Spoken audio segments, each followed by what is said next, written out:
Welcome, curious minds. We're about to embark on a deep dive into a concept that I think many of us can relate to on some level. Hmm. The idea that we hold different, sub-personalities or internal aspects within ourselves. Right. These different facets of who we are. Exactly. And today we're focusing on one particularly compelling one, the journey and identity of a subpersonality named Devon. Yeah, and our source material here is, well, it's pretty unique. It's a detailed reflection document, almost like a character study, really. Okay. It tracks Devon's transformation across 2024 and 2025. It's a deep dive into growth, resilience, and integrity.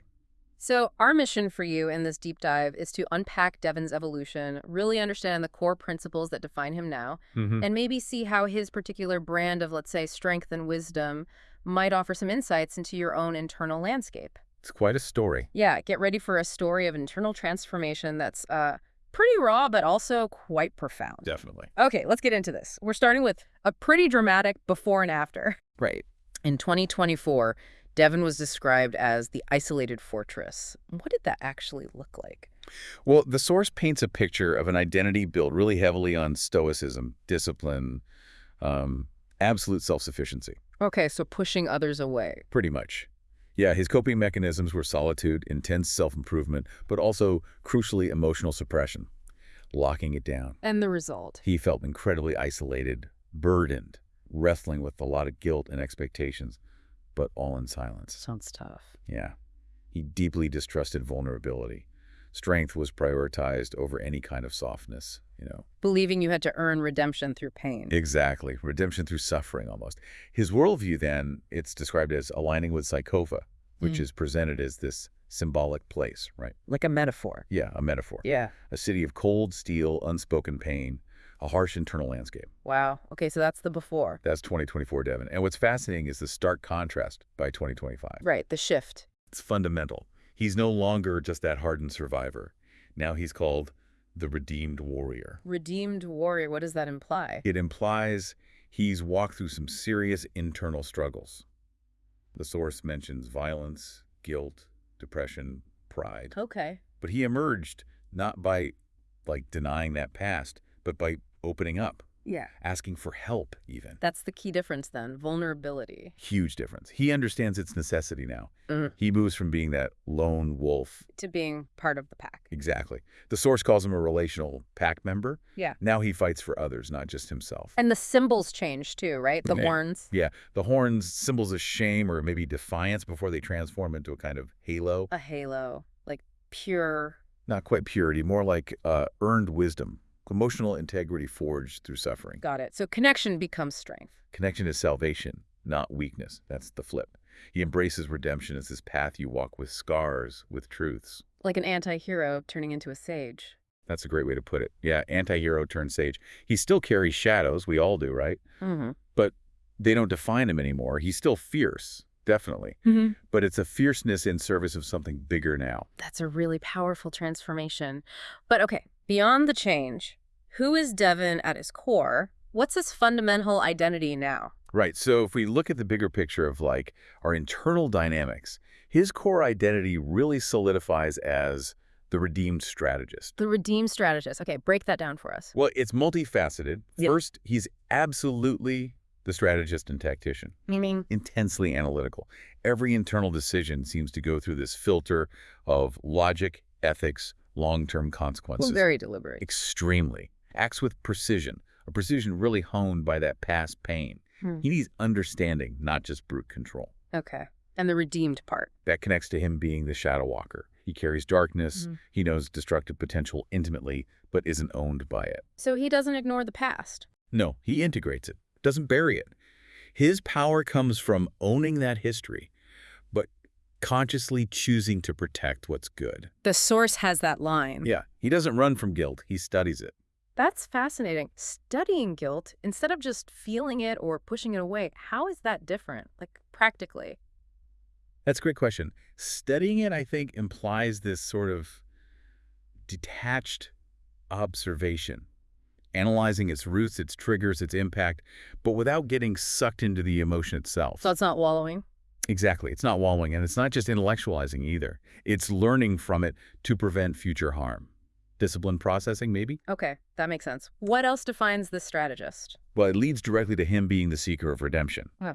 But for Devon, redemption isn't like a one-time event. Not wiping the slate clean. No, it's a lifelong discipline, earning humanity piece by piece through loyalty, service, reflection. And he has that quote. I'm not here to be forgiven, I'm here to change. That really sums it up. Power. And then there's this interesting dual archetype, Enneagram 5 and 8. Okay, the investigator and the challenger. How do those play together in him? The type 5 is the deep dive, the analysis, the need to understand, gathering knowledge for safety, for insight. Right. But the type 8 provides the force, the assertiveness to act on that knowledge, especially to protect integrity, protect others. So thinker and doer combined. Precisely. A thinker who acts powerfully and with principle. Mm-hmm. It stops him getting stuck in just thinking. Yeah, analysis paralysis. Right. Avoids that. Yeah. And this combo also makes him the emotional alchemist. Alchemist, so transforming emotion. Yes. He's not emotionless, far from it. Deep emotions. Yeah. But he channels them, transforms them through systems like music, tactics, structure, ritual. Finding constructive outlet. Constructive, ordered outlets. Yeah. His quote is great. Emotion is fuel. The system is how I burn it clean. Wow. And finally, he's the arbiter of truth. He cannot stand hypocrisy, manipulation, lazy thinking. Integrity is key. Absolutely foundational. Built on integrity, even when it hurts. The goal is honesty, not being liked. And the symbols. Bone, fire, steel, ash. They all reinforce this. Yeah. Bone for rigidity, honesty. Fire for danger, purification. Steel for being forged, unbreakable. Ash for memory, humility. So his identity isn't about being perfectly healed. No, not at all. It's about being true. Yeah. Deeply, uncompromisingly true. He's the flame that endures. Okay, so that's the deep identity. How does this translate into, like, a guiding philosophy? How does he operate day to day in your internal world? Right. What principles does he actually live by? This gets us to his core philosophy, resilience and redemption. The source calls it a brutal, beautiful reckoning. Forged after damage. Exactly. So resilience for Devon is his discipline of endurance. It's not about bouncing back like nothing happened. More like carrying the weight. Carrying weight with purpose, yeah. Right. It means getting up when the pain says don't bother, choosing to feel, facing the breaks instead of numbing out. And the source says something about not pretending. You don't get stronger by pretending it didn't happen. You get stronger by owning it and walking forward anyway. That really reframes resilience, doesn't it? It's about acknowledgement, not erasure. Absolutely. And then there's redemption, which for him is the slow burn of integrity. Slow burn. Okay. Not quick. Definitely not. Yeah. It starts with genuine remorse, like a gut-wrenching awareness of harm done. But there's no begging for forgiveness, no shortcuts, no excuses. Just doing the work. Doing the work. It's the grit of accountability mixed with the grace of persistence. He says, your redemption is in the repetition, not the speech. Actions over words. Totally. He also uses stoicism as a tool, not armor. This is important. It's not being cold. It's discipline. Emotional discipline, exactly. He sets feelings within a structure to channel them wisely, helps him sit with pain without drowning. Respond, not react. Respond instead of react, yeah. Yeah. And stay grounded without detachment. He feels it, but manages it strategically. Which makes sense, given his history. He needs that structure. He does. And crucially, his philosophy includes redemption through relationship. It's not a solo internal mission. How does that work internally? Well, real change gets tested in connection, right? Even with other internal parts. Can he apologize without expecting something back? Can he hear feedback without collapsing? Can he let others see the scars? It's tested in interaction. Yeah. You may rise alone, but you redeem yourself together. That's the idea. And the ultimate goal of all this. Integrity, the final aim. Thank you. Everything funnels into that. Living aligned with values, not shame. So, the takeaway message. You are not your worst moment. You are the choice you make after. Hmm. And if that choice is honest, disciplined, true, then you're not broken, you're becoming. Okay, this next analogy is really interesting. To help us grasp Devon's function, he's described as a sous chef under Val, the executive chef, in your internal kitchen. Yes, this one really clicks, I think. What does that symbolize about his role in the whole internal ecosystem? It perfectly captures his quiet power and technical mastery. As the sous chef, Devon is the architect of stability. So Val has the big ideas. Right. Val might have the grand vision, this dish must taste like grief and rebirth. Uh-huh. Okay. And Devon steps in and says, okay, great, love the vision. Now let's talk specifics. Temperature, timing, method.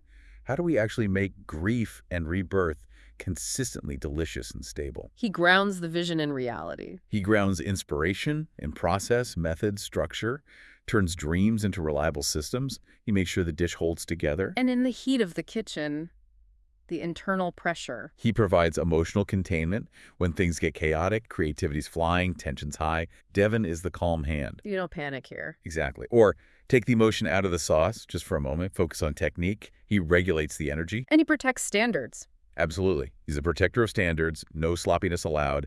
He holds the internal team accountable very clearly. If it doesn't align with our values, we don't serve it. Period. Yep. Ensures the output is honest.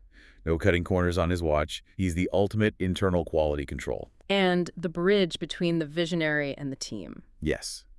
The conduit. Val might be brilliant, but maybe abstract. Devon translates that brilliance into sustainable, practical execution for the rest of the internal staff. He makes it happen. He makes it happen reliably. Right. And he's a stabilizing force among intensity. In this internal staff of color and chaos, all the vibrant, sometimes messy parts of us. Devon is the stillness. He is the stillness. He doesn't need applause. He just needs the process to work, the mission to stay intact. So invisible but essential. Invisible but indispensable. Second in command, maybe, but first in execution. He proves his redemption every day by being focused, loyal, unshaken. Devon doesn't feed the guests. He prepares the truth behind the scenes. That's the essence of it, yeah. Okay, to bring him even more to life, the sources give us all these symbolic details too, like his music. What does that tell us? Oh, this stuff is rich. His Demon Days album, especially the remastered versions, it's described as his internal spiritual confessional. A ritual reckoning. Yeah, exactly. Songs like Once in a Lifetime capture that moment of staring down the past, resolutely. Tug of War maps that inner conflict, dark impulses versus future self. And the remasters. They signify refinement, growth, without erasing the original pain. It's like sharpening it into clarity, not pretending it wasn't there. That's a powerful metaphor for integration, transforming the pain, not erasing it. Exactly. It's not about forgetting, it's about transforming its meaning, its impact. What about some of the other symbols, the animals? Right, the animals are interesting too. The goat that speaks to endurance, resilience, navigating tough terrain. Makes sense. The wolf signifies both loyalty to his chosen internal pack and that capacity for independence, for solitude when needed. Dual nature again. Yeah. And the viper that points to his precision, maybe a hidden threat potential, but used defensively. The ability to strike decisively when necessary. So these reflect his journey. They really do. From isolated survivor to this protective, steadfast, precise part of the self. Even his drinks tell a story. Mezcal and ginger beer. Mezcal smoky, slow burning. A survivor's drink, the source says. And ginger beer, sharp, bracing, cleansing. It all fits his raw, honest, purifying kind of nature. It paints a really consistent picture. It does. A part that broke, bled, rebuilt, but without needing a parade about it. So, tying it all together, what does this arc of growth really mean from 2024 to 2025? What's the big lesson here for us? Yeah, what does this teach us about real internal development? I think the core shift is from fortress to framework. Okay, explain it. In 2024, he was a wall. Guarded, dominant, keeping things out, maybe keeping things in too rigidly. Right. By 2025, he's transformed into a framework. Still strong, still structured, but designed to support others internally, not just defend. So strong but open. Open without collapsing. Able to be seen without flinching. Able to be, dare I say, soft when it actually serves something real. That's a huge shift from just defense. It really is. Building something new, not just guarding the old. Precisely. And he moved from shame to shadow integration. Yeah. He's not hiding from the worst parts anymore. Owning it. Owning it. Guilt processed. Rage redirected. Past violence isn't glamorized, but it's not lied about either. True growth, for Devon, seems to be about becoming deeply honest. This is who I was, and here's what I did with it. That's the essence. He also traded rigid control for discipline. What's the difference there? 2024 control felt like it came from fear, instability, clinging on. 2025 discipline comes from self-trust, from principle. He adapts now, doesn't just clamp down when things change. More flexible, more resilient in a way. Much more. And maybe the biggest shift, lone wolf to chosen pack. Still needs solitude, though. Oh yeah, he still prefers solitude, but he gets, the connection isn't weakness, it's context. It's where you test who you really are now. Learning to relate differently. Learning to apologize sincerely, let others help carry the weight, accept being needed without seeing it as manipulation. He's still a sharp blade, but now it's in service of the whole self. And finally, Survival to meaning. He's not just enduring anymore. He's building meaning, living with alignment, purpose. It's beyond just damage control. that whole arc, it's transformation forged in fire, isn't it? Absolutely. Choosing to fight for something, not just against the past. So, last question. How does Devon actually show up in your interpersonal dynamics? What's his practical role when you interact with the world, with other people? He functions as your internal integrity checkpoint. Mm-hmm. He really governs who you are in relationships. Like a gatekeeper. Sort of. He's the guardian of boundaries. Your internal firewall against manipulation, dishonesty, codependency creeping in. He's the one saying, wait a minute. Yeah, he's the whisper. This isn't respect. This is convenience dressed as care. Hmm. He spots the difference. Okay. What else? He's the containment specialist for emotions in social settings. Helps regulate surges, grief, anger, even attraction, so you don't, spill your truth inappropriately or apologize for having boundaries. Protecting your internal space. And your energy. He's also the X-ray for hidden dynamics. He sees through performance, helps you sidestep manipulation, refuse disrespectful games. Sees the lie before it's fully formed. That's the line. Yeah. He's also the defender of your moral spine. That internal hell no when you're tempted to compromise your values. And if you do slip, He holds you accountable. Fiercely, but clearly. You're better than this. If you forgot, I'll remind you. Now get up. it's about getting back on track Tough love, maybe. with a purpose. And finally, he's your emotional bodyguard. He steps forward when softness feels unsafe, protects your right to walk away, stay silent, not engage. Reminding you self-preservation isn't selfish. It's necessary. So yeah, in summary, truth sifter, boundary protector, emotional tactician, moral mirror, shield. He helps you show up with grit, dignity, and precision. Devon's story really is a testament to a kind of strength that doesn't need the spotlight. It just commands respect. Mm-hmm. A powerful example of rebuilding internally, quietly, without needing applause. He really is the flame that refused to die. He learned the hard way that walls isolate, that pain can build a cage. And his resilience. It means growing because of the pain, integrating it, not just trying to get past it. He leads with logic now, reclaims his past, and, crucially, chooses to fight alongside others within the self. So as you, our listeners, reflect on Devon's journey, maybe remember this. Devon isn't the light that saves you. No. He is the fire that keeps you warm when the night turns cruel. He's that quiet, unshakable integrity you fall back on when everything else goes quiet.